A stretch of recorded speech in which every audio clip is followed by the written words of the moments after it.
noite, bem-vindos ao Olhos nos Olhos, programa semanal com Henrique Medina Carreira sobre temas relevantes para a vida económica e financeira do país. Boa noite, professor Medina Carreira. O nosso convidado, apresento desde já, é o engenheiro João Nás de Melo, dirigente do GEOTA, professor de Engenharia Ambiental na Universidade Nova. E vamos voltar a falar de energia, que é um problema que o preocupa particularmente. Não, é um problema de imensa relevância para a nossa vida. E quando há ocasião para isso, é de aproveitar. Eu penso que o ponto de vista que o engenheiro João Nás de Melo defende é que isto é muito dinheiro para pouco resultado. Essa seria a síntese. Este Programa Nacional de Barragens vai custar mais 15 mil milhões para ter uma capacidade de produção superior em 3%. E com mais 0,5% de disponibilidade de energia. Quer dizer, é um gasto imenso para um resultado relativamente, ou mesmo pode dizer-se, muito escasso. Com o adicional de inconvenientes locais que são de natureza variada, como ele descreverá mais adiante lá para o fim. Quer dizer, gasta-se muito dinheiro para pouca energia e para inconvenientes laterais muito pesados, muito significativos na região e nas próprias localidades urbanas. E toda a gente sabe disso. Toda a gente sabe disso. Bom, e por isso é que eu perguntava há bocado ao engenheiro João Nás de Melo, quer dizer, porque colocando uma coisa da forma... quem é que aprovou isto? A única maneira que eu tenho para qualificar é que anda tudo doido neste país. Quer dizer, gasta-se isto tudo para ter mais 0,5% de disponibilidade de energia. Com inconvenientes locais, sobre o comboio, sobre a paisagem, sobre o turismo, tudo isso. Quer dizer, há momentos em Portugal em que nós nos perguntamos se nós que estamos a observar estamos loucos ou se quem decide enlouqueceu. Porque são coisas que não passam pela cabeça. Mas se isso for assim, também não é de, se isso for assim, não é de agora, não é? Porque há decisões que vão transitando nem me interessa. Em governo, As loucuras não são qualificáveis como tais, independentemente de quem as praticou. Independentemente de quem seja o louco. Sim, mas ter muitos loucos, pegando nessa expressão, mas cá há vários. A tomar decisões. Ou seja, utilizando a sua expressão e com a forma de... Permita-me usar também esta expressão, cândida, como a colocou, que é, vamos gastar, quanto? 15 mil milhões de euros no Plano Nacional de Barragens. Sim, vamos pagar 15 mil milhões. Pagar, já vamos às contas todas, não é? 15 mil milhões para ter um aumento de 3% da capacidade energética. Da produção de eletricidade. De produção de eletricidade. Mas que tem uma... 0,5% da energia disponível. Bom, então porque é que se fazem as barragens? Pois, eu quando vi tudo isto, quando olhei para tudo isto, perguntei a mim mesmo. Mas depois percebi encontrou alguma resposta ou não, para si ver? Não, eu, por mim próprio, nunca chegaria a parte nenhuma, porque isto é uma coisa que só os sábios podem desvendar. E não é o meu caso. Mas nós temos tido aqui vários programas sobre energia, não é? Sim, já o sexto ou o sétimo. Sim, já descascámos várias vezes a questão da energia. A baralhada que prolifera por aí é imensa, não é? Eu penso que é um dos assuntos mais baralhados que há na cabeça das pessoas. Mas aí eu perguntava ao engenheiro João Nás de Melo, mas quer dizer, quem é que paga isto? Porque gastar dinheiro sem contrapartidas é cada vez mais difícil e menos aconselhável. E ele diz-me que o Estado paga metade. E a metade desta... Quem paga em última análise somos sempre nós. Nós, consumidores contribuintes. O Estado recebe para pagar. Paga cerca de metade disto. Não, o Estado paga de volta às elétricas metade daquilo que recebeu pelas concessões. Portanto, aquela ideia de que o plano de barragens, isto é um investimento privado, em que as empresas até pagam ao Estado para ter direito a uma concessão e tal. Bom, metade do valor da concessão é devolvido sob a forma de subsídios. E depois, os preços que vão necessariamente ser praticados para que isto tenha alguma hipótese de rentabilidade são de tal maneira altos que, como iremos ver daqui a pouco, esta é apenas uma das formas mais caras que há de produzir eletricidade, que é uma coisa extraordinária. Mas que não é coisa excepcional. Desculpa, as barragens hidroelétricas são das formas mais caras de produzir eletricidade? As novas barragens, que é para distinguir das barragens que já existem. Sim. Nós já temos... Castelo de Bode é bom, mas nós temos 170 grandes barragens, das quais 60 e tal equipadas com centrais hidroelétricas, que produzem hoje em média, 20% da eletricidade do país. Portanto, já tem uma importância muito significativa no sistema eletroprodutor nacional. Já tem hoje. O que eu estou a dizer é que as novas barragens têm um custo elevadíssimo, que vão ser colocadas nos maus sítios, ou seja, nos sítios que são pouco rentáveis e que têm enormes impactos, têm custos altíssimos e produzem muito pouco. Então quem é que beneficia com isso? São pouco rentáveis? São pouco rentáveis em termos de produção de energia. Sim, mas isso não é o objetivo de uma empresa de produtora de energia elétrica, claro, por exemplo. Evidente. Beneficiam, primeiro, porque estão a receber subsídios do Estado. Segundo, porque a forma como o projeto está montado é de tal ordem que o preço a que essa energia é vendida é muito mais alto do que a média do sistema. E, portanto, isso permite, de facto, algum retorno de investimento. Não é um negócio muito interessante, mas é um negócio que tem interesse suficiente para que as empresas elétricas queiram apostar nele. E também beneficia disto, obviamente, as grandes construtoras e a banca que financia estes processos. Portanto, quem paga isto é sempre, naturalmente, o consumidor final e o contribuinte, que são as famílias. E os acionistas das empresas, não? Os acionistas das empresas recebem dinheiro. Sim, eles recebem, mas também têm que investir, digo eu. Não é?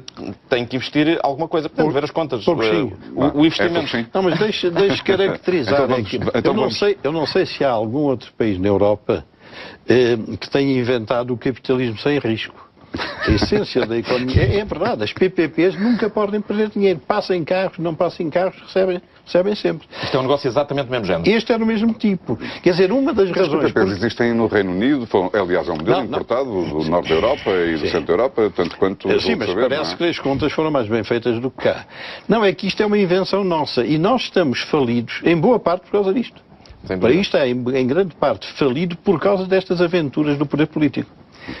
Quer dizer, um capitalismo sem risco realmente foi inventado há 10, 15, 20 anos, não sei, aqui em Portugal. Quer dizer, você tem o lucro sempre garantido, aconteça o que acontecer, haja clientes, não haja clientes, passem carros, não passem carros, gaste energia, não se gaste energia. E temos umas entidades reguladoras. Eu vou pedir ao engenheiro Jonás de Melo que confirme ou não esta afirmação. Há uma coisa que não sei como é que se chama. Entidade reguladora dos serviços energéticos. Como é que se chama? Entidade reguladora dos serviços energéticos. Não, mas é a sigla. ERSE. Bom, é verdade que a ERSE subiu os preços da eletricidade porque o consumo é menor e para garantir resultados aos produtores? É assim, na nossa fatura vamos ter 3 componentes. Há uma parte que é o custo da produção da eletricidade. Estamos a falar especificamente da eletricidade. Há uma parte que é o custo da produção da eletricidade. Há outra parte que é o custo da rede. E há outra parte que são os chamados custos de interesse geral. Sim. Na realidade, na maior parte dos casos, são sobretudo contrapartidas ao sistema convencional hídrico e térmico. Ou seja, a grande fatia dos tais custos ditos de interesse geral não tem nada a ver com as renováveis nem com as eólicas, são uma subsidiação de garantias de potência do sistema térmico e hídrico convencional. Ou seja, de facto são subsídios às mesmas elétricas e não às ditas renováveis. Para terem uma noção, as eólicas recebem qualquer coisa como 3% daquilo que nós pagamos na nossa fatura. Estes subsídios excedentários pela chamada garantia de potência, que é inútil, porque nós temos excesso de potência disponível no sistema e, portanto, essa garantia de potência não é necessária ao nível a que está a ser paga, e isso representa qualquer coisa como 12% da nossa fatura, enfim, somado à cogeração fóssil, que é outra invenção nacional. E, portanto, o que acontece é que o grosso desses custos vai ter que ser repartido entre os mesmos consumidores, ou seja, o consumo é menor, o consumo de eletricidade está a descer, desde há vários anos, desde 2007. Menos produção industrial. Desde 2007. Menos produção industrial, equipamentos mais eficientes nas nossas casas, alguns ganhos de eficiência energética na indústria, porque desde 2005, 2006 que há programas de eficiência energética na indústria, isso permitiu alguns ganhos de eficiência e, portanto, o consumo está a diminuir. A parte da produção, ou as receitas que as empresas elétricas têm da produção, está a baixar. O resto do custo, que são os tais custos ditos de interesse geral, que na verdade são custos de interesse particular, e os custos da rede, têm que ser distribuídos por todos os consumidores. E, portanto, é essa parte que proporcionalmente acaba por aumentar. E respondendo à pergunta da professor Medina Carreira? O resultado é que cada quilowatt-hora sai mais caro porque o sistema foi montado para ter um excesso de produção. Como neste momento a produção está a reduzir porque o consumo é mais baixo, o sistema está montado de tal maneira que o risco está todo do lado dos consumidores. Então Então deixa-me colocar esta questão. Se não fossem construídas estas barragens no Plano Nacional de Barragens, que são, no total, São 7 no Plano Nacional, mais 2 que foram aprovadas antes do Plano Nacional. Sim, 9. Sim, no total 9 barragens. Se elas não fossem construídas, o país, do ponto de vista de produção de energia, estava tranquilo? Perfeitamente tranquilo. Nós, neste momento, estamos a trabalhar com cerca de 30% a mais de potência disponível no sistema elétrico. Mas temos que importar energia. Não temos que importar energia. Nós só importamos energia por um motivo económico. Há certas horas do dia ou da noite, para ser mais exato, em que a energia importada é mais barata do que aquela que a gente produz cá. E, portanto, por isso, há ali umas horas em que se importa energia. Nós temos capacidade sedentária de produção. Temos uma capacidade sedentária na ordem dos 30% de disponibilidade no sistema elétrico. Quando seria preciso 10% de capacidade sedentária. Eu tenho a impressão que vocês estão a falar de maneira que o público não vai entender. Então vamos seguir. Tem razão. Deixe-me só Deixe-me só confiar-lhe uma conclusão que tem vindo a instalar-se no meu espírito cada vez com mais força por causa destes programas da energia. Eu acho que isto devia ser nacionalizado. O quê? A produção de energia? Exatamente. Porque nós estamos a pagar um dinheirão. Mas acabou de ser vendido, a EDP foi vendida... Se calhar venderam aos chineses para não ser. Mas há mais empresas a operar no mercado português, não é? Pelo menos mais duas. Mas ouça, nós pagamos uma barbaridade do custo da energia, que vai continuar a subir. Este ano vai subir 2,8. Vai continuar a subir porque as fontes da energia são caras. Não, exatamente. Não há fontes baratas de energia. Sim, mas eu não quero nada de graça. Eu digo é que todo este dinheiro que está a ser pago a acionistas que investem pouco, se isto fosse do Estado, talvez nós ficássemos com alguma coisa disto.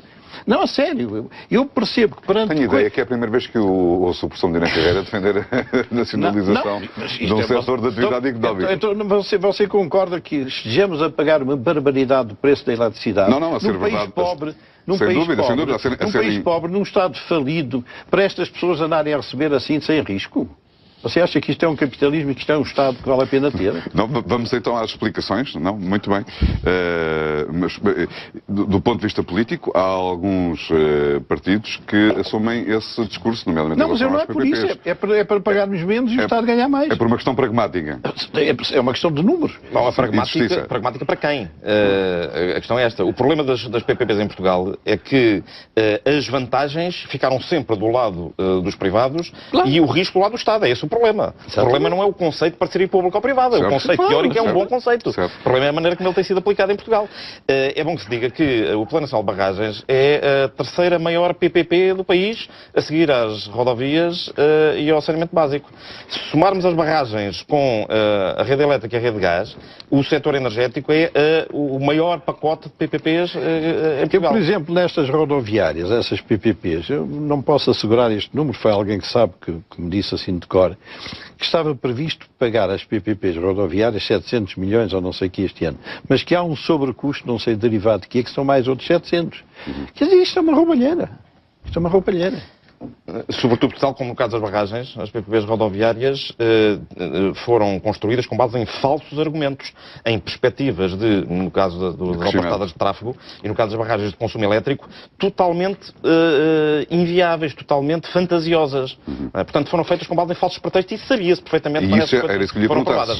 Se já era demonstrável na altura. Sim, sabia-se perfeitamente quando essas coisas foram aprovadas. João Melo, então vamos olhar então, até porque teve bastante trabalho a preparar aqui uns gráficos que ajudam a perceber isto. Vamos olhar então para a situação da energia elétrica em Portugal, sobretudo aquela que é produzida a partir da água, da energia hídrica, não é? Que é para chegarmos à barragem do Tua, também lá iremos buscar, não é? Sim. Então, que cenário é que traça do ponto de vista geral? Já me disse há pouco que nós produzimos mais eletricidade do que aquela que necessitamos. Exatamente. Vamos distinguir entre capacidade de produção e efetiva utilização e produção de eletricidade. Podemos comparar a capacidade de produção. Uma família tem um determinado número de carros. Vamos dizer, uma família de 2 pessoas tem 2 automóveis. E, portanto, cada membro da família anda com o seu automóvel e, portanto, não precisa de mais automóveis. O que nós estamos aqui a falar é, bom, a família resolve comprar um terceiro automóvel. automóvel. E, portanto, aumentou o seu parque automóvel em 50%. Bom, é isto que o Estado português propõe fazer com o Plano Nacional de Barragens. É aumentar a capacidade hidroelétrica, em termos de capacidade instalada, quase em 50%. Só que depois, como a família só precisa realmente de 2 carros, o terceiro carro só é usado no Carnaval. Só é usado 2 dias por ano. Portanto, aumentou a utilidade de ter esse terceiro carro só 0,5%. Okay? Portanto, é a mesma coisa que o Programa Nacional de Barragens. Aumentámos a capacidade do parque hidroelétrico